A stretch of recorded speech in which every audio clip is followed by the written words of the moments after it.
A nossa aula de hoje. Vamos falar aí no capítulo 8 da nossa confissão, sessão 7. Vamos orar ao Senhor, pedindo que Ele nos abençoe nesse momento. Vamos estudar um assunto tão elevado como esse. Vamos orar ao Senhor. Senhor Deus, Pai Santo, nós pedimos a Ti nesse momento que o Senhor nos abençoe no estudo do nosso documento de fé, a Confissão de Fé de Westminster. Que o nosso coração, ó Deus, seja edificado pelo ensino que vamos aprender aqui. Que o Teu povo cresça no conhecimento de Cristo Jesus, ó Pai. E que a Tua igreja, Deus, seja fortalecida no conhecimento da Tua palavra. Oramos assim, ó Deus, gratos por tudo que o Senhor tem feito em nossas vidas. Amém. Irmãos, nós temos aí diante de nós uma sessão razoavelmente pequena, mas é um assunto bem, digamos, complexo. Vamos tentar aí falar de forma bem breve, dentro daquilo que nos está proposto.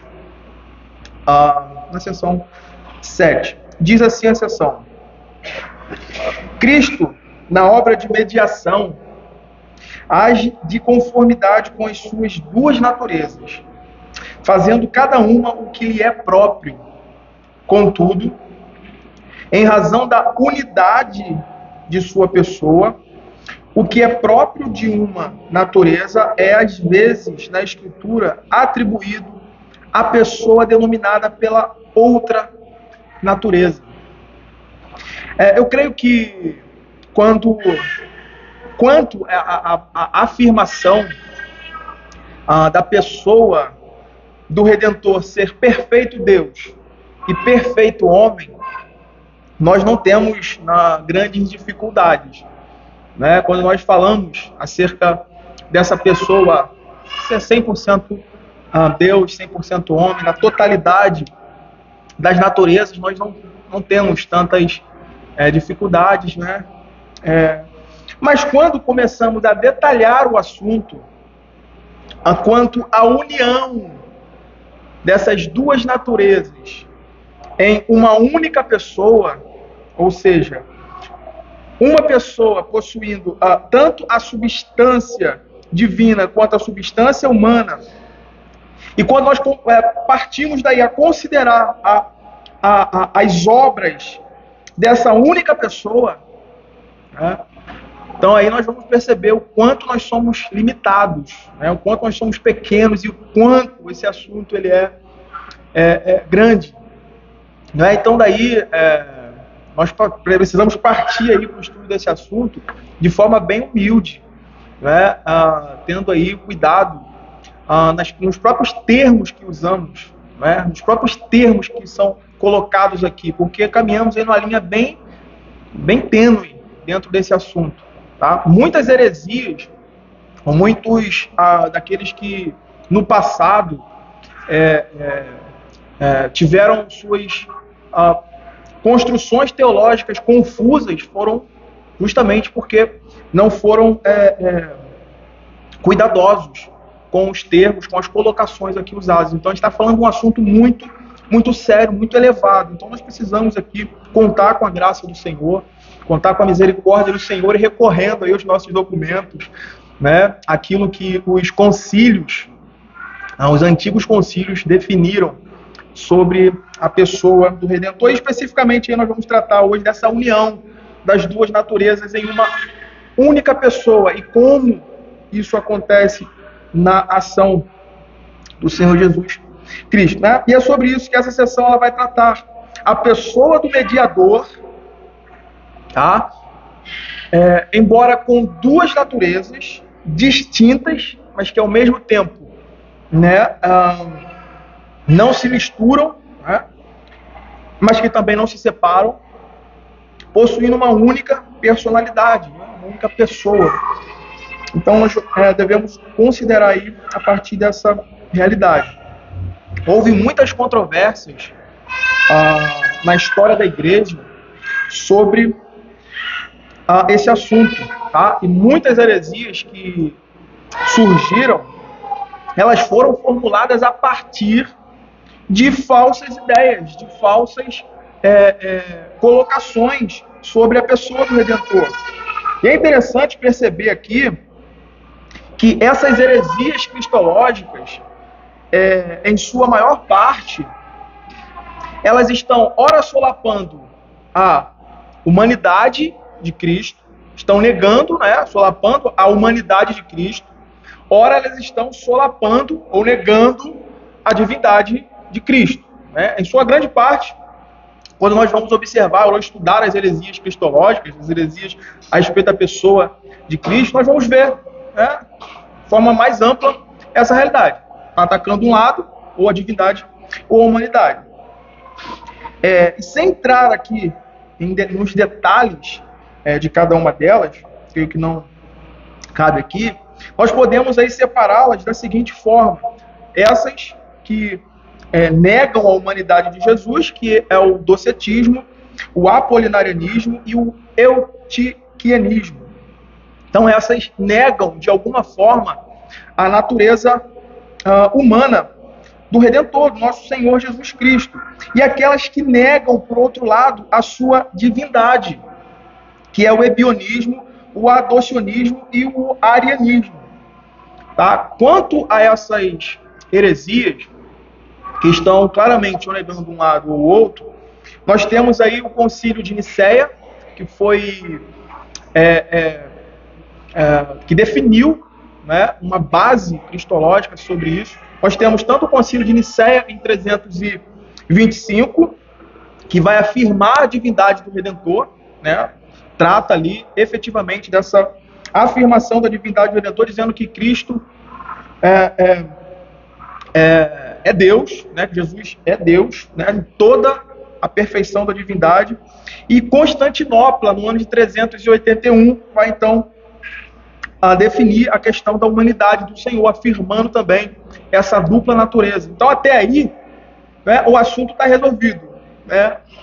A grosso modo, dizendo, até aí, essa questão ela se define nesses concílios, onde se negam essas heresias que solapam um ou solapam o outro. Só que existia um outro grupo, e aí cabe aí dentro do que nós vamos falar hoje, vamos estudando aí na confissão na seção 7, um outro grupo que teve dificuldade para entender a questão da união das duas naturezas. E essa relação, como essa pessoa, né, se expressa, ou como ela age, sendo o nosso mediador, né? Que é justamente o ponto aqui. E essa heresia ela ficou conhecida como nestorianismo, vem aí do seu cabeça, né, Nestório, patriarca de Constantinopla. E o nestorianismo, ele defendia tanto a natureza, veja que interessante, tá? Veja que interessante essa questão. O nestorianismo, ele não negava a natureza divina, ele não negava a natureza humana, ele afirmava tanto a natureza divina do Redentor, quanto a natureza humana do Redentor. Veja. Eles afirmavam essa realidade. Todavia, eles negavam, ou o nestorianismo negava a união dessas duas naturezas em uma única pessoa. Então, o nestorianismo ele é acusado de ensinar a existência, então, de duas naturezas. Tá? Como isso se dá? A ideia base que é construída a partir do pensamento de Nestório é que o Logos divino, o Logos divino, o Logos eterno, divino, ele assume, uma natureza humana já existente. Então aí, ao invés de a natureza dessa pessoa eterna, a segunda pessoa da Trindade assumir a natureza humana, eles colocam a ideia de assumir uma pessoa já existente. Não sei se está ficando claro, mas a ideia seria basicamente essa: uma pessoa tomando outra pessoa, e aí seriam duas naturezas e duas pessoas.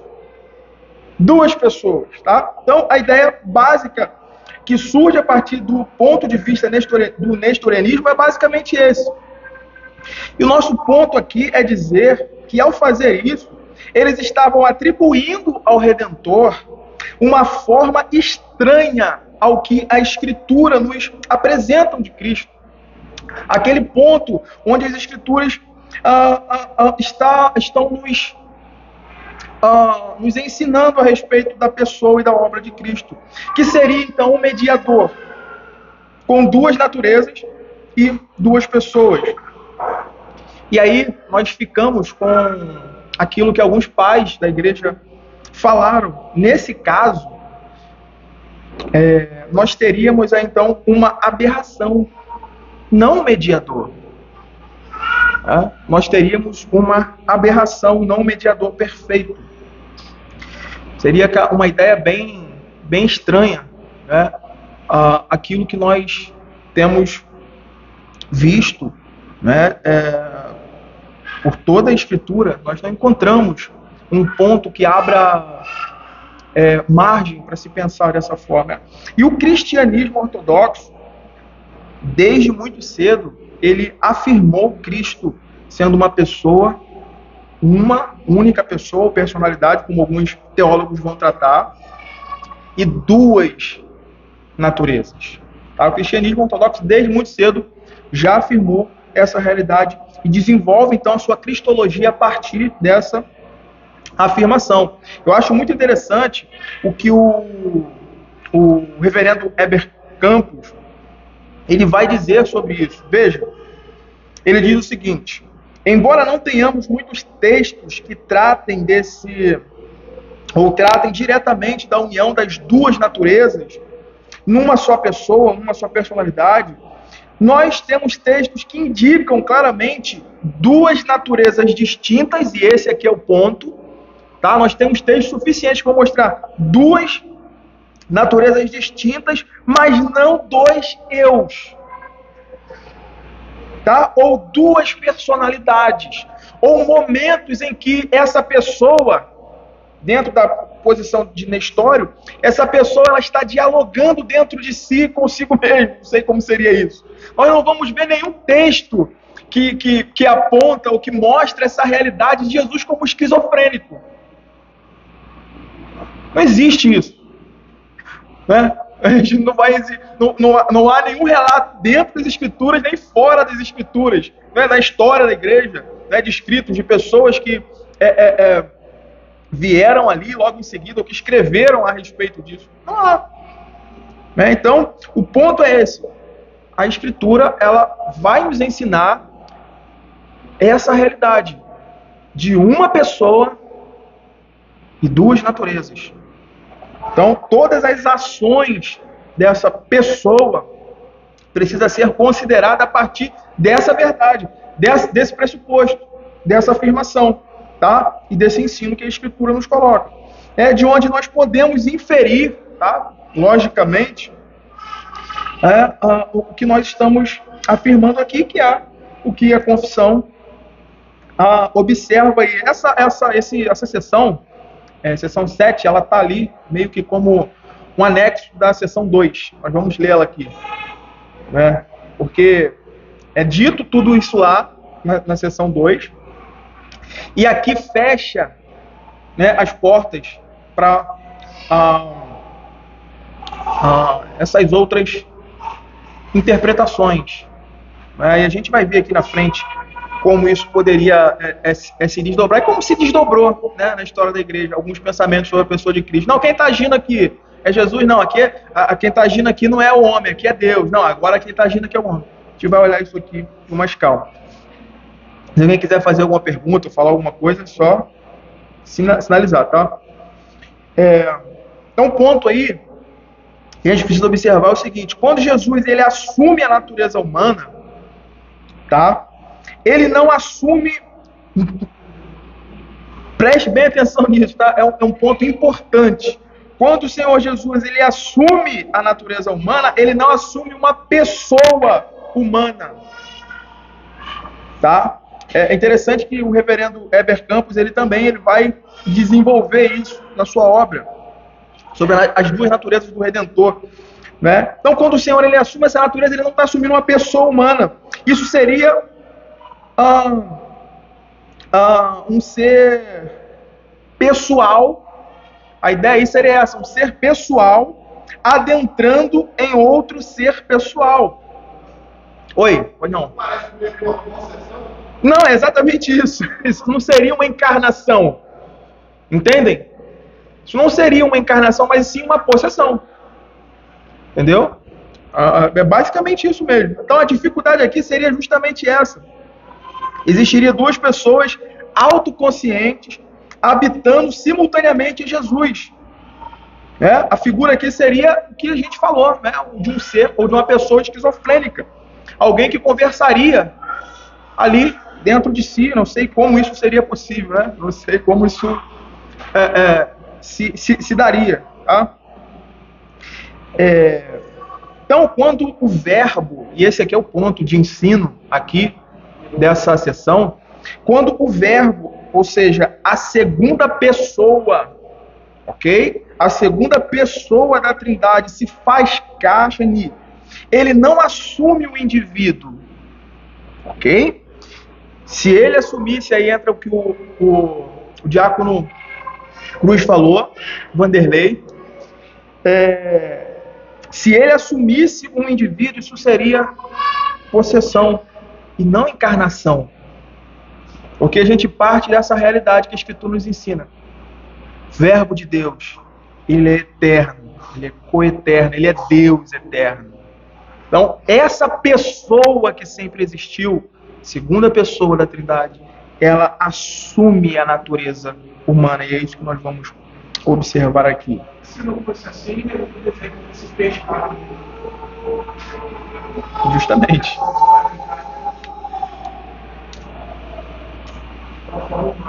Justamente. A complexidade da coisa está exatamente nisso.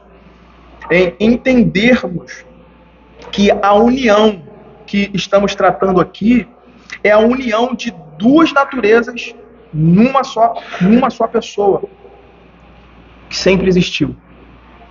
Né? É essa pessoa, né, que é a segunda pessoa da Trindade. E aí, cabe relembrarmos aqui o que a nossa confissão vai dizer na seção 2 desse mesmo capítulo. Eu não lembro quem expôs, mas isso já foi dito e é bom a gente relembrar. Veja que interessante, a seção 2 vai dizer: o Filho de Deus, a segunda pessoa da Trindade, sendo verdadeiro e eterno Deus, da mesma substância do Pai, igual a ele, quando chegou o cumprimento do tempo, tomou sobre si, olha como é colocado, e olha como os termos colocados. Veja, né?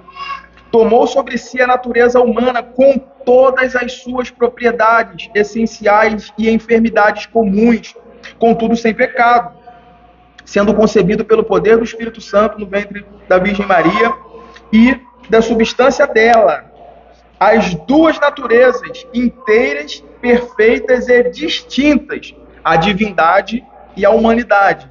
Veja a preocupação de sempre enfatizar. Ele acabou de falar, né, as duas naturezas, e é específico, a divindade e a humanidade foram inseparavelmente unidas em uma só pessoa, sem conversão, tá? Sem confusão, composição ou confusão. Essa pessoa é verdadeiro Deus e verdadeiro homem, porém um só Cristo, o único mediador entre Deus e o homem. E aí, eu acho muito interessante o que o reverendo Heber Campos ele vai colocar. Né? Ele coloca isso aqui de uma forma muito clara ao dizer: o Filho de Deus é a pessoa eterna, ou um modo de subsistência da segunda pessoa da Trindade, que possui uma existência individual desde a eternidade. Essa pessoa eterna, com uma natureza divina eterna, veio a este mundo e, pela ação poderosa e miraculosa do Espírito Santo, assumiu uma natureza humana que ainda não existia independente da sua união com o Filho de Deus. A natureza humana subsiste unicamente na união com o Logos. Assim, a união da pessoa divina e sua natureza, consequentemente, com a natureza humana, não resulta na criação de uma pessoa dupla. Esse aí é o ponto. Mas numa pessoa em quem as duas naturezas, a divina e a humana, estão unidas. Estão ali invariavelmente unidas. Ok? Eu creio que a parte mais complexa desse assunto aqui é entendermos que nessa união das duas naturezas, a plenitude da divindade e a plenitude da humanidade estão ali inseparavelmente unidas em uma única pessoa. Por que esse é um ponto assim difícil de nós lidar? Porque não existe nada como isso. A gente não tem alguma coisa que... Não, vou dar um exemplo aqui. Fala para mim. Quem você conhece? A gente não existe dentro da nossa estrutura lógica, racional, dentro daquilo que nós conhecemos, uma realidade próxima dessa. Não existe. Então, isso aqui vai mostrar e vai trazer para nós exatamente a sabedoria de Deus revelada no Evangelho. Revelada no Evangelho, como Deus salva pecadores. Como é possível, é o único meio. E isso aí já entraria em um outro assunto que é muito vasto, que é a realidade da necessidade da expiação. E ela seria unicamente feita por essa pessoa, mas ninguém poderia.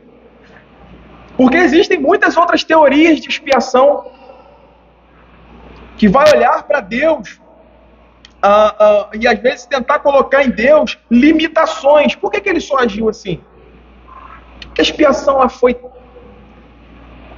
dessa forma assim, uma forma terrível, né? Se esmagar do seu próprio filho. Por que exatamente isso? Porque Deus quis assim, para revelar o seu poder e a sua sabedoria em Cristo Jesus.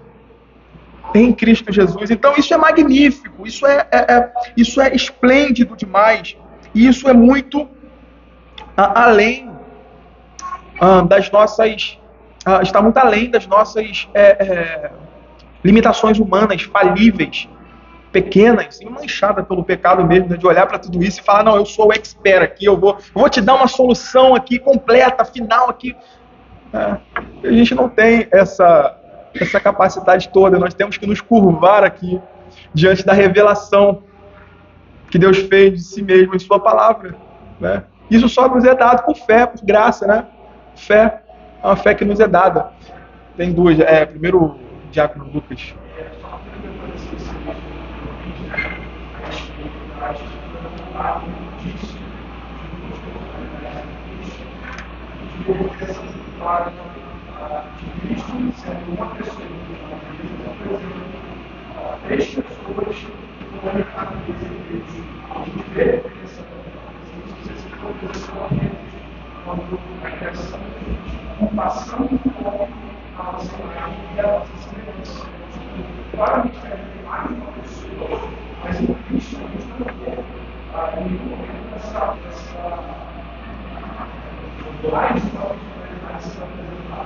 Sim, perfeito.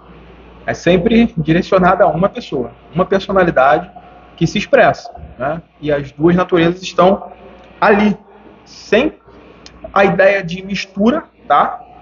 Ou confusão de natureza, tá? Mas as duas naturezas perfeitamente unidas nessa mediação, cumprindo aquele propósito que nós acabamos de ler na seção 2.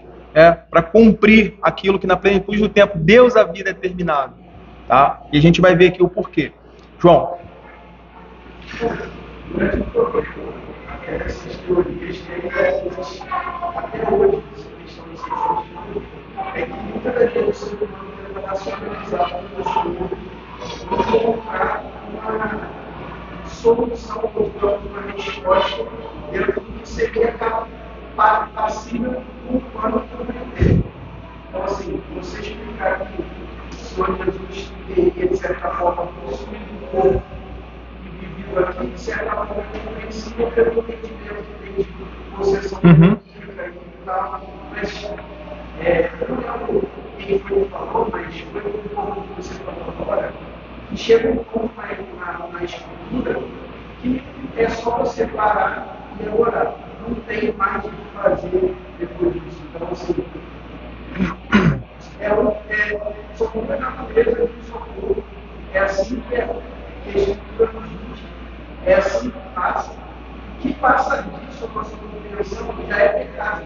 Porque a gente está tentando achar uma desculpa, buscando uma solução e pensando só em cima do que realmente é. É isso e ponto. Você não tem mais solução além. Esse é um assunto, né? Se a gente for olhar, né, olhar outros assuntos aqui, trazer a voga a outros assuntos, a gente vai ver a Trindade em si, né, o estudo da Trindade. Eu lembro que um dos meus professores, né, com quem eu estudei lá no Andrew Jump, foi o próprio Heber Campos, né, e ele colocou essa questão. Gente, a gente vai estudar um assunto aqui que tentem evitar ao máximo a qualquer especulação. Tem gente que quer explicar, o estado da água, sólido, líquido. Tentem evitar, isso não alcança a essência daquilo que nós estamos falando, isso não vai alcançar. Então nós temos que olhar sempre, procurar a compreensão daquilo a partir das Escrituras, a partir do que é revelado, que Deus disse de si, do que Ele deixou escriturado, né? E como a nossa confissão nos coloca, a partir da inferência lógica daquilo, né? Aí nós podemos afirmar e trazer sempre de forma pé no chão ali, de forma simples e humilde, porque é um assunto que está muito além, muito acima, não é? Mas ao mesmo tempo é um assunto que nos traz grandes reflexões, é um assunto que traz edificação para o povo de Deus quando nós olhamos para tudo isso e por fé nos sujeitamos à revelação, à Escritura, à Palavra de Deus e glorificamos a Deus por isso, porque Deus quis que assim fosse, para a glória do seu próprio nome. Né? Ele elegeu a Cristo e juntamente o seu povo, e na plenitude do tempo ele veio cumprir esse propósito eterno do Pai, satisfazer a sua justiça. Então eu creio que a dificuldade ela gira em torno dessa... não porque a Escritura diz algo, não, mas pela nossa fragilidade, pela nossa limitação, pelo nosso próprio pecado, pela nossa própria consciência, mente manchada de pecado. Nós às vezes não conseguimos vislumbrar ou visualizar tão claramente determinados assuntos. Então o ponto aí é exatamente esse. Uma natureza, duas naturezas, uma pessoa agindo na redenção do homem, na reparação, e aí é um ponto que nós não podemos deixar passar, né? Essa pessoa não assumiu a natureza humana e agiu como agiu simplesmente no vácuo, por agir, né? Mas agindo na redenção do homem, na reparação da ofensa e na satisfação da justiça divina. E nós devemos entender aí que na obra de mediação de Cristo, Ele está fazendo exatamente isso. Ele está fazendo exatamente isso que a confissão está colocando. Reparação da ofensa e satisfação da justiça. Né? E pela encarnação do Verbo, né? O Filho de Deus é capaz de fazer mediação perfeita entre um Deus santo e justo e pecadores culpados, né? E eu acho maravilhoso, eu acho assim cirúrgico aquilo que um puritano, Charnock, ele vai tratar sobre isso, né? Sobre essa relação do nosso mediador na sua obra de mediação. Eu acho magnífico o que ele diz. Ele diz o seguinte: ele, Cristo, ele é o verdadeiro mediador entre pecadores mortais e o justo mortal. Não há nada que pertença à divindade e ele não possua. Não há nada que pertença à natureza humana com que ele não esteja vestido. Ele possuía tanto a natureza que ofendera, quanto a natureza que fora ofendida. Uma natureza para agradar a Deus e uma natureza para agradar a nós. Uma natureza mediante a qual, veja que ponto é esse, né? Uma natureza mediante a qual ele conhecia por experiência a excelência de Deus, que foi insultada, e entendia a glória que lhe era devida, e por consequência a enormidade da ofensa que devia ser medida com base na dignidade de sua pessoa. E uma natureza mediante a qual podia sentir as aflições experimentadas pelo ofensor e suportar a miséria merecida pelo ofensor. E aí está um ponto, né? Esse suportar essa miséria merecida pelo ofensor, para que pudesse tanto ter compaixão do ofensor, quanto fazer a devida reparação por ele. Ninguém mais poderia fazer isso. Nenhuma criatura, como os arianos colocariam que Cristo é uma criatura de Deus, ou que existia um tempo em que o Filho não era. Nenhuma criatura, ninguém poderia fazer, porque era justamente por isso. Porque quem ofendeu a Deus? Foram homens, fomos nós. Então nós deveríamos pagar, quitar, resolver, sanar o nosso problema. Só que a questão é essa: somos seres finitos. E essa ofensa foi cometida em proporções eternas e infinitas. É um Deus que é eterno e infinito. Então isso deveria ser resolvido, ou essa reparação deveria ser feita por alguém que fosse ao mesmo tempo Deus e homem. A natureza do ofensor e a natureza do ofendido, a fim de fazer perfeita reparação. É por isso que nossa confissão, a semelhança de muitas das confissões de fé reformadas, ela vai afirmar que na obra de mediação, ou seja, quando a segunda pessoa da Trindade assume a natureza humana, ele está agindo de conformidade com suas duas naturezas. Ele está agindo de conformidade com as suas duas naturezas. Assim, nós entendemos que quando Cristo está agindo, a pessoa total do Redentor está agindo. A pessoa total do Redentor está agindo. A obra total de Cristo, por causa dessa unidade que nós vemos aí, de sua pessoa, deve ser atribuída à pessoa do Redentor, e nada deve ser atribuído exclusivamente a uma das naturezas. E é exatamente por isso que quando nós vemos ou lemos sobre as operações miraculosas sendo realizadas por Jesus, nós olhamos para a Escritura, olha que interessante, né? Por um lado nós olhamos ali e somos notificados de ações miraculosas, que o poder de Deus é exatamente sendo manifesto, né? E por outro lado nós também podemos olhar no mesmo texto bíblico o Senhor suportando sofrimentos. É por isso que nós olhamos para essa realidade e não podemos atribuir a natureza divina e o outro a sua natureza humana, mas ao mediador, ao Senhor Jesus. Ou seja, em tudo que Cristo fez e faz, Ele é o Deus homem agindo. Esse é o ponto de ensino aqui. É o Deus homem agindo. Por isso nós não podemos atribuir determinadas coisas a uma natureza, como que se dentro dele fosse é aquela ideia que dentro dessa heresia que a gente está tratando da nestorianismo, né? Parece que para isso se manter seria assim: tinha alguém lá dentro com um botão, aí desligava uma natureza, agora quem está agindo é quem? Não, agora é o homem. Então, o que se tem a partir daí, as consequências é isso. E essa ação aí agora, não, aí desliga o botão, não, agora é Deus, agora é Deus. Aí, não, e essa outra ação, não, agora é o homem, como se não tivesse uma chave lá para ligar e desligar. Então nós não podemos olhar e compreender essa realidade dessa forma. Ele é uma pessoa só. Uma única pessoa.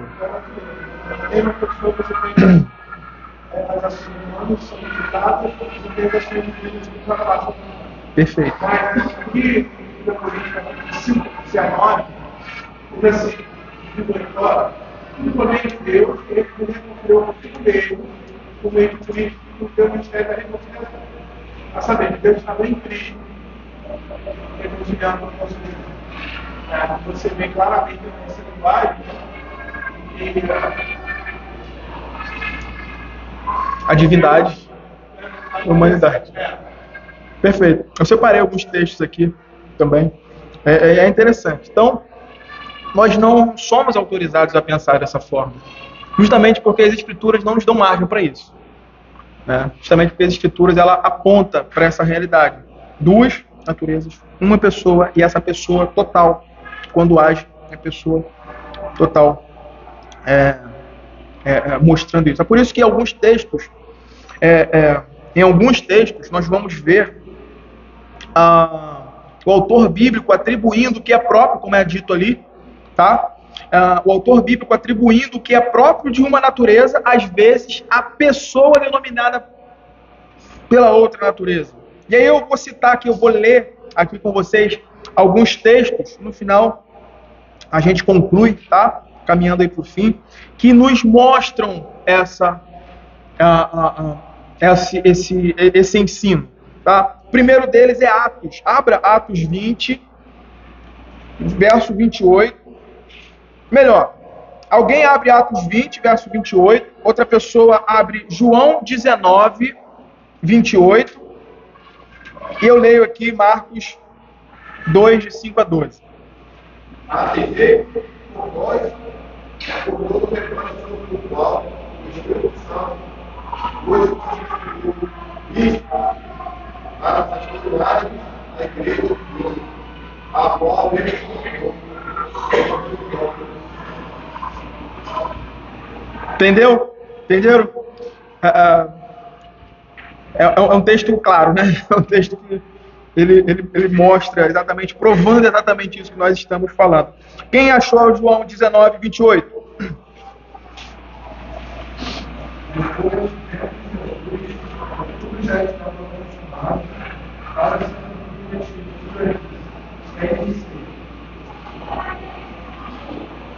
Mais uma vez, né? A gente está falando ali do próprio Deus, né? Deus homem, né? Ele expressa aqui algo que algumas pessoas aí, dentro dessa linha de interpretação, ela fala, não, aqui ele desligou a chave lá dentro. Está falando... Não, aqui é o homem. Né? É a pessoa aqui. Está em supróbrio, isso vai mostrar exatamente isso. O texto anterior ele vai mostrar exatamente isso. Deus, homem, agindo, a pessoa total, vivendo. E o último aí é Marcos 2. Eu vou fazer a leitura do verso de 5 a 12, tá? Direto aqui para a gente ganhar tempo e finalizar.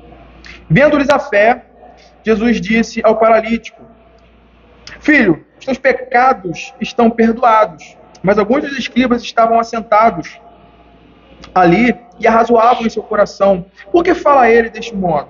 Isto é blasfêmia. Quem pode perdoar pecados senão um, que é Deus? Sabe, né? E Jesus, percebendo logo por seu espírito que eles assim arrazoavam, disse-lhes: por que arrazoais sobre essas coisas em vosso coração?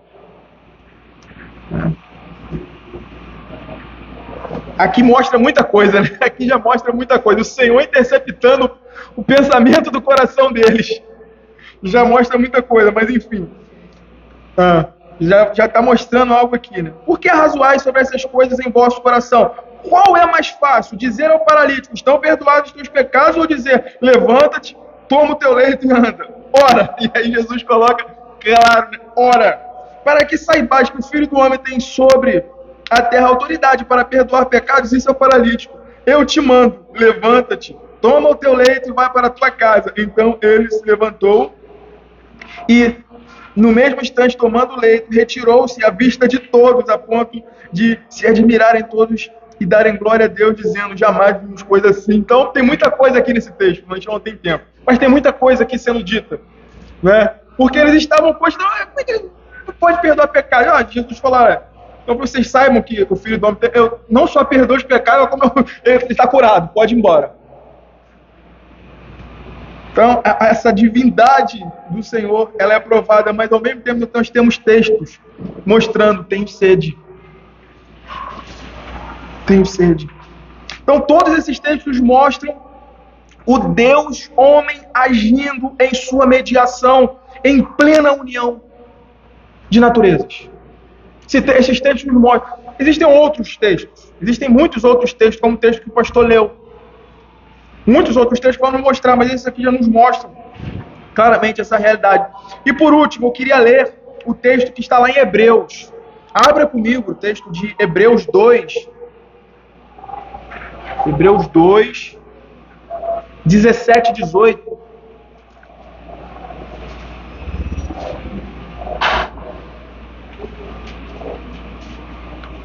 Vai dizer assim: por isso mesmo, convinha que em todas as coisas se tornasse semelhante aos irmãos, para ser misericordioso e fiel sumo sacerdote nas coisas referentes a Deus e para fazer propiciação pelos pecados do povo. Pois naquilo que ele mesmo sofreu, tendo sido tentado, é poderoso para socorrer os que são tentados. Né? Como nós falamos aí no início, nós temos, por um lado, essa realidade, né? Que não temos um texto falando ali explicitamente da união das duas naturezas, né? Falando assim, existe duas naturezas, mas não temos.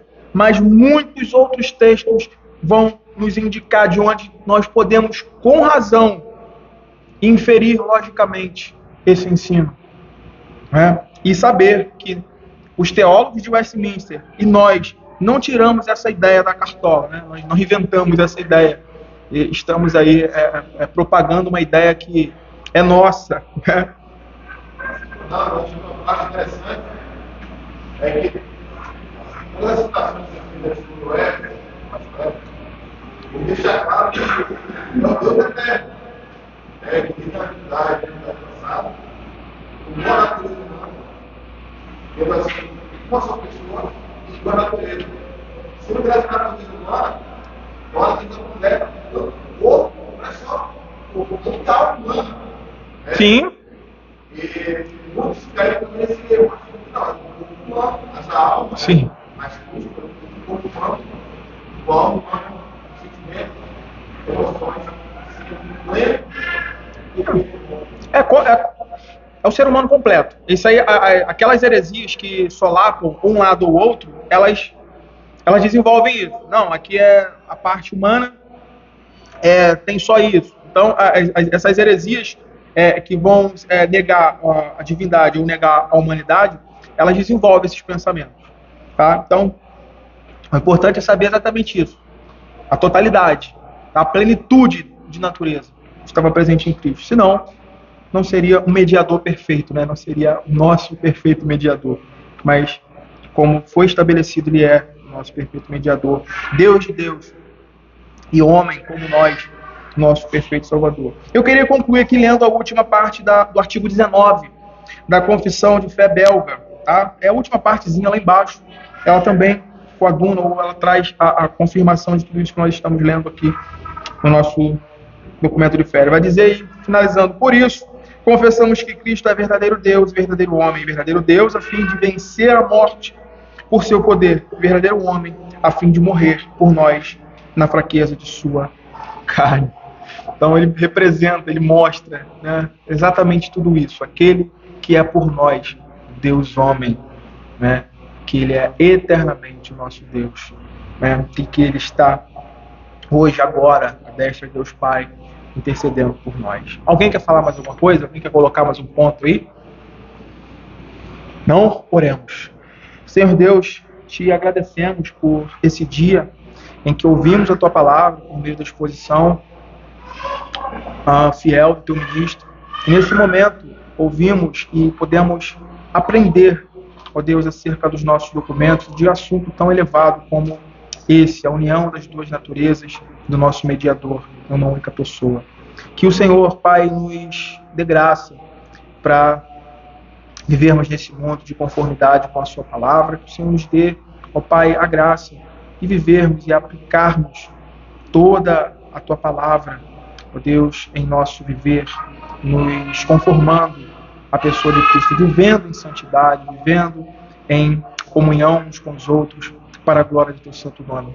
Abençoa o nosso dia, esse restante de dia, que logo mais, assim o Senhor nos permitir, estejamos juntos, novamente unidos, para cultuar o Teu santo, bendito nome. Fica com o Teu povo, assim oramos, em nome de Jesus. Amém.